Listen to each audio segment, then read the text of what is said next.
What's up everyone, welcome to FilmSpot, and today we will be talking about best upcoming movies. Okay, so first things first, the Stephen King horror classic Pet Sematary will have its prequel, Pet Sematary Bloodlines, premiere on Paramount Plus on October 6th. And yes, fans are over the moon.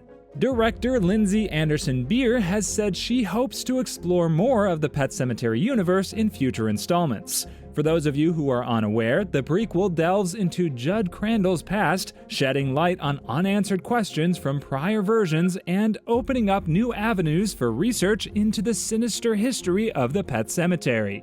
The future of it all? Well, this is all I have to offer you right now. Now, not to disappoint you guys, but the repercussions of the WGA and SAG-AFTRA work stoppages may cause shooting delays for Superman Legacy, the first picture in the reimagined DC universe. The film's production was originally scheduled to begin in the early part of 2024, but it is now planned to begin next spring. The ongoing SAG-AFTRA strike has caused the delays, which have been made worse by the recent writer's strike that ended with a contract deal. Still, the launch date of Superman Legacy on July 11th, 2025 has not changed, so that's something to live by. And since we can't always have nice things only, remember everything is to be taken with a pinch of salt. In a parallel universe though, and mind you, it's a good one, for fans of the Five Nights at Freddy's film series, director Emma Tammi has some enticing teases for the next installments.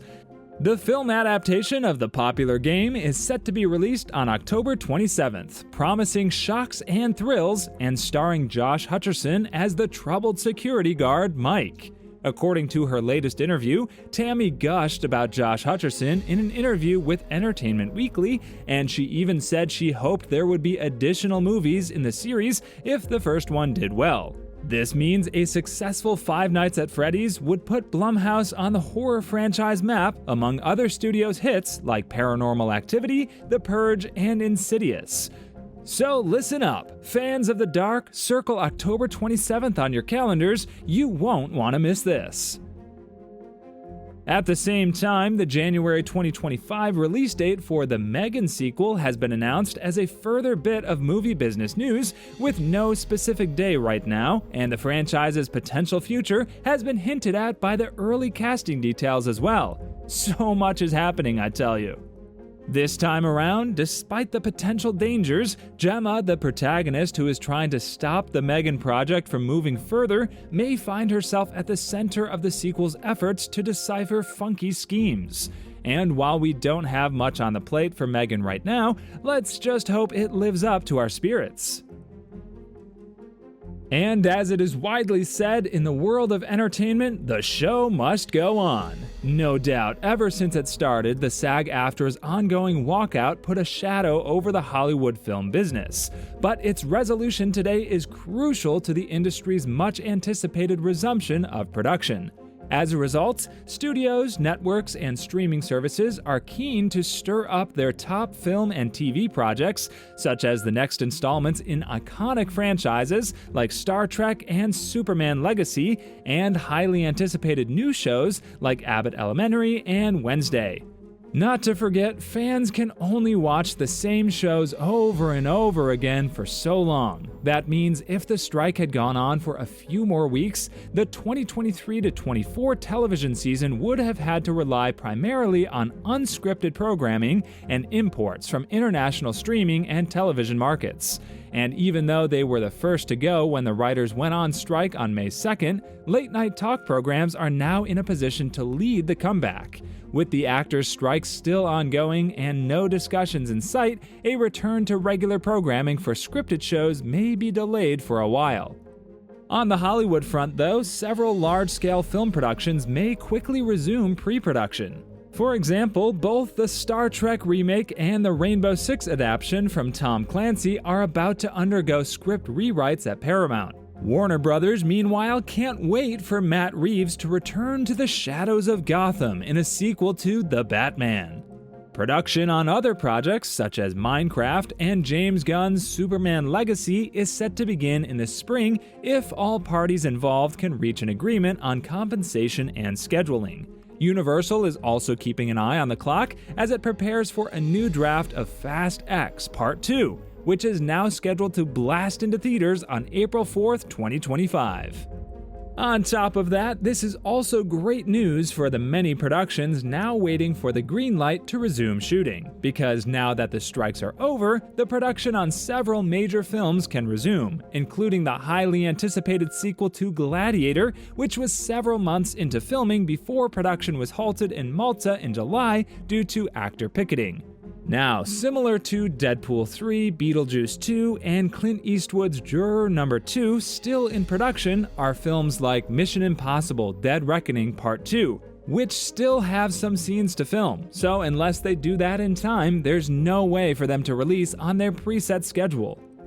But even if the strikes are over and we will now get to see all of our favorite blockbusters, there will still be a logistical issue because of the expected influx of output, mainly because it will be a competitive process to find available soundstage space and good shooting sites. But that's for the production team to figure out, right? For now, all eyes are on the horizon, fingers crossed for a clearer picture of the industry's future. So try staying close for any other such updates. In other news, James Gunn has revealed some details about what is and isn't canon in the newly revised DC Universe. The DC Extended Universe will wrap up by the end of this year with the release of Aquaman and the Lost Kingdom, although DC Studios, now led by Gunn and Peter Safran, are starting fresh with the release of Gods and Monsters. So even while fans are looking forward to the next DC Universe film or TV show, they need more information on what will remain consistent with the DC Extended Universe. You see, some of this uncertainty was cleared up when James Gunn said, "Nothing is canon until Creature Commandos next year," referring to the upcoming prequel to the DC Universe. According to him, Superman Legacy, the first official DC Studios film, will be the genuine beginning. Gunn even admits that the complexity may confuse fans, which is reasonable given the lack of hints about the show's future continuity. But it is what it is, you guys. On the other hand, Gunn has also hinted that some of the original cast members may return, and that there may be connections to other DC films, TV shows, and animation works. However, Creature Commandos and Superman Legacy serve as the beginning of the DC Universe canon. Moving on, there's good news for all you dog lovers out there too, as Paw Patrol 3 is all set to make a comeback already. That's right, Paramount Pictures has officially approved the production of the third Paw Patrol film, which will premiere in theaters in 2026. This news arrives just in time for the September 29th launch of Paw Patrol: The Mighty Movie, the second installment in the film series that has fans visiting their cinemas quite frequently nowadays. Also, the Paw Patrol movies, for those unfamiliar, are adaptations of Spin Master Entertainment's hugely successful animated kids series of the same name.